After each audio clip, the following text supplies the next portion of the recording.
Hello children, today we are going to continue your new chapter, chapter 12.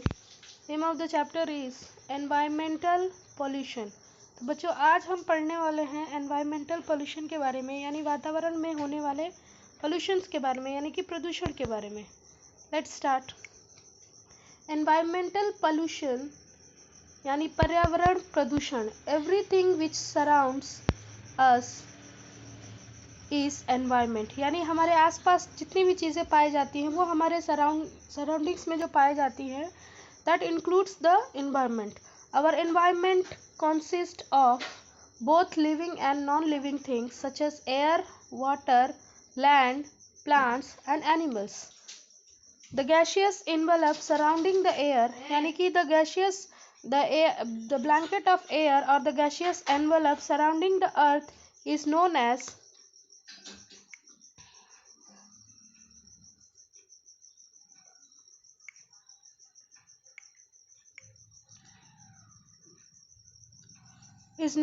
atmosphere, यानी कि the blanket of air around the earth is called atmosphere. The major components of air are oxygen, nitrogen and water vapor.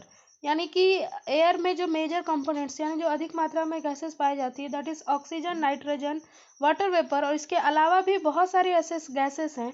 It also contain the other gases such as argon, carbon dioxide, hydrogen, methane, sulphur dioxide, ammonia, ozone, etc. One thing more I would like to tell you that air जो होता है बच्चों, air का जो अगर हम air में देखें तो बहुत सारी गैसेस होती है, जिसमें से नाइट्रोजन जो होता है मेजर कंपोनेंट्स में आते हैं. नाइट्रोजन, ऑक्सीजन, क्योंकि नाइट्रोजन जो होता है दैट इज 78%, ऑक्सीजन जो होता है बच्चों 21% होता है, और बाकी जो बचा अगर हम इन दोनों को ऐड करते हैं तो इट विल बी 99%. अब रह गया 1%. तो 1% जो होता है उसमें सारी अदर गैसेस होती है, including carbon dioxide also. Carbon dioxide, argon, different gases that I have told you, like carbon dioxide, argon, hydrogen, methane, etc. Next, the topic is pollution. The progress in science has given us many comfort. यानी कि science में जितनी ही progress हुई है, जितना ही develop किया है science ने, उसने हमें बहुत ही कंफर्ट दिया, यानी कि आरामदायक चीज़ें प्रदान की है. But increase in the industries and automobiles is also harming in many ways. यानी कि साइंस के द्वारा हमें बहुत सारी ऐसी चीज़ों का इन्वेशन हुआ है जिसका इस्तेमाल हम रोज़मर्रा की ज़िंदगी में करते हैं. ये तो हमारे लिए फ़ायदे भी है, लेकिन इसके कारण आजकल आसपास जो होते इंडस्ट्रीज़ ज़्यादा हो गई है, ऑटोमोबाइल्स यानी कि व्हीकल्स वगैरह बहुत ज़्यादा हो गए हैं, जो कि कहीं ना कहीं हमें तो आसान फास्टली यानी आराम भी देते हैं. तुरंत हम कहीं भी जाना होता है हम पहुंच जाते हैं, या कोई भी मटेरियल हमें चाहिए तो वो फैक्ट्री से हमें उपलब्ध हो जाती है, मार्केट में मिलती है. लेकिन इसके साथ साथ ये सारी चीज़ें जो है हमारे एनवायरनमेंट को हार्म भी पहुंचा रही है. It is adding harmful things in a clean air and water, causing danger to man and environment. यानी कि इन सब चीज़ों के कारण हमारे एनवायरनमेंट में बहुत सारी ऐसी हार्मफुल चीज़ें ऐड होती जा रही हैं, जिसके कारण जो साफ़ पानी है, साफ़ हवा है, वो सब क्या होते जा रहे हैं, प्रदूषित होते जा रहे हैं, जो कि मनुष्य के लिए और हमारे जो लिविंग ऑर्गेनिज्म है, या फिर कह लें कि हमारा जो पर्यावरण है, सभी को ये डैमेज करने के लिए तत्पर है. यानी ये बहुत ही डेंजरस हो गया है. This is the spoiling the beauty of nature also and causing the health problem also. यानी कि ये तो प्रकृति की सुंदरता को तो बिगाड़ रहा ही है, उसके साथ साथ मनुष्य के अंदर बहुत सारे हेल्थ प्रॉब्लम्स भी आ रहे हैं. आजकल आपने देखा होगा बहुत सारी बीमारियां ऐसी हैं. Many factory produce waste materials which contain harmful particle and gases. यानी कि बहुत सारी ऐसी फैक्ट्रियां होती हैं, इंडस्ट्रीज़ होते हैं जो कि हार्मफुल पार्टिकल्स प्रोड्यूस करते हैं. यानी कि बच्चों अगर हम कोई भी चीज़ बनाते हैं तो उसमें से वेस्ट मटेरियल बाहर निकलता ही निकलता है.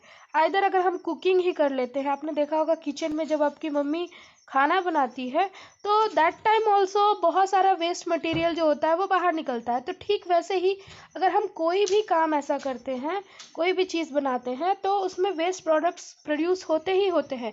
तो फैक्ट्रियों में से जो हार्मफुल यानी कि जो केमिकल होते हैं, पार्टिकल्स, हार्मफुल पार्टिकल्स होते हैं, गैसेस होती है, ये सारी चीज़ें जो है हमारे this pollutes the river, air and land. ये क्या करते हैं, हमारे रिवर को, नदियों को, तालाबों को, हवा को अशुद्ध बनाते हैं। And pollution causes breathing problems also and many infection also. यानी कि प्रदूषण के कारण आजकल बहुत सारी रेस्पिरेटरी डिसीजेस होने लगी है।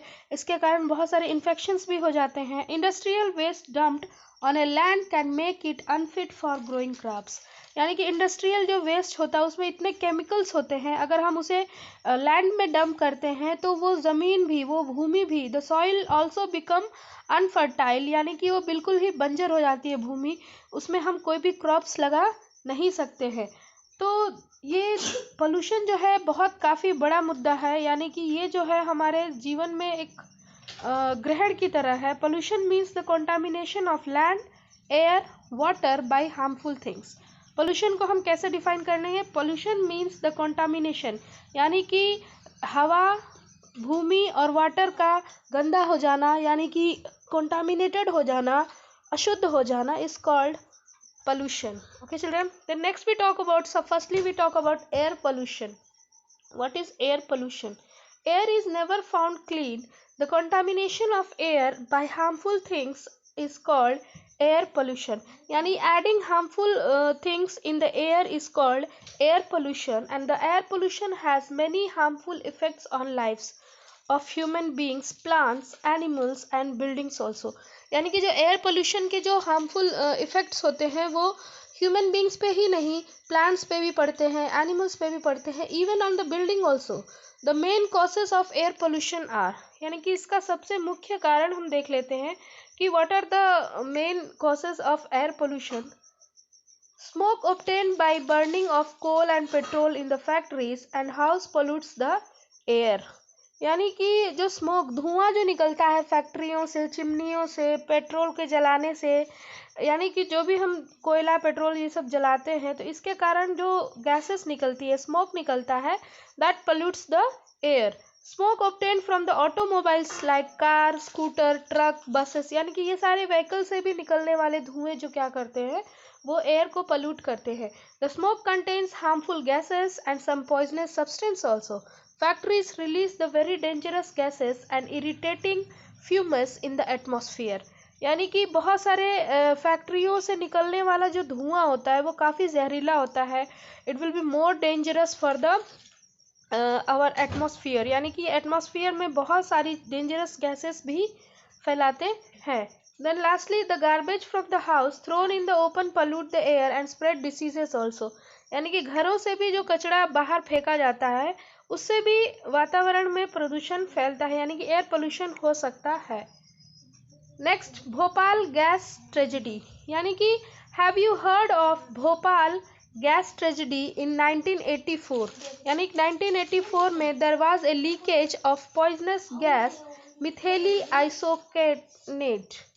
यानी कि भोपाल में एक ट्रेजेडी हुई थी, गैस ट्रेजेडी, जो कि 1984 में हुई थी। वहाँ पे पॉइजनस गैस जो थी वो लीकेज हो गई थी from A union carbide factory in Bhopal. यानी वहाँ पे एक यूनियन कार्बाइड फैक्ट्री थी भोपाल में, जहाँ से ये जहरीली गैस जो होती वो लीक हो गई थी।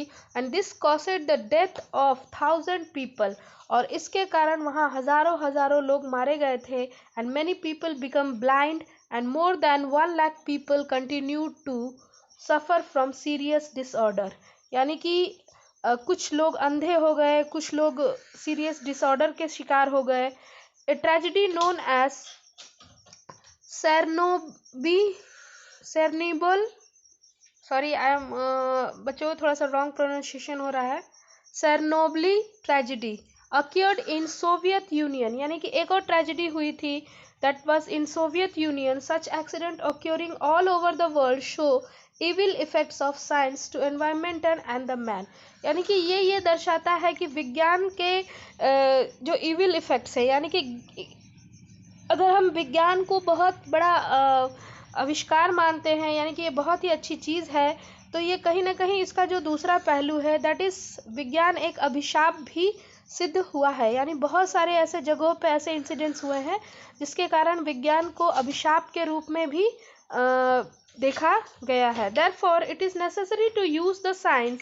इसीलिए बच्चों, साइंस जो होती है and technology with great care and caution and understanding.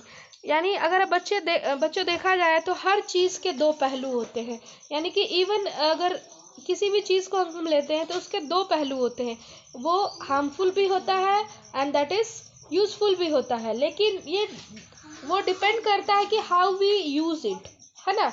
अगर हम टीवी ही देखते हैं, एक एग्जांपल फॉर यू, अगर हम टीवी ही देखते हैं तो टीवी कहीं ना कहीं, हाँ, टीवी में अंदर अच्छी चीज़ें भी होती हैं और बुरी चीज़ें भी होती हैं, लेकिन इस पे ये डिपेंड करता है कि हम उस टीवी से हम कौन सी चीज़ें लेते हैं अपने अंदर। वैसे ही मोबाइल है, अगर हम मोबाइल का यूज़ अच्छे कामों में करते हैं then mobile is good for you. लेकिन जब हम मोबाइल से बहुत अच्छी चीज़ों को नहीं लेते हैं, बुरी चीज़ों को लेते हैं, देन इट इज़ हार्मफुल। तो ठीक वैसे ही अगर हम चीज़ों को अच्छी तरीके से यूज़ नहीं करेंगे तो then it will be harmful for us. इसी तरह science and technology with a great care and caution, यानी कि विज्ञान और जो टेक्नोलॉजी है इसको हम बहुत ही सलीके से उसका इस्तेमाल करेंगे, ना कि उसको ऐसा इस्तेमाल करें कि उससे बहुत सारी हार्मफुलनेस हो जाए। Okay children, in the next video I will teach you about greenhouse effect and global warming. So children, I am going to close this video. I think you have understood these topics. Thank you for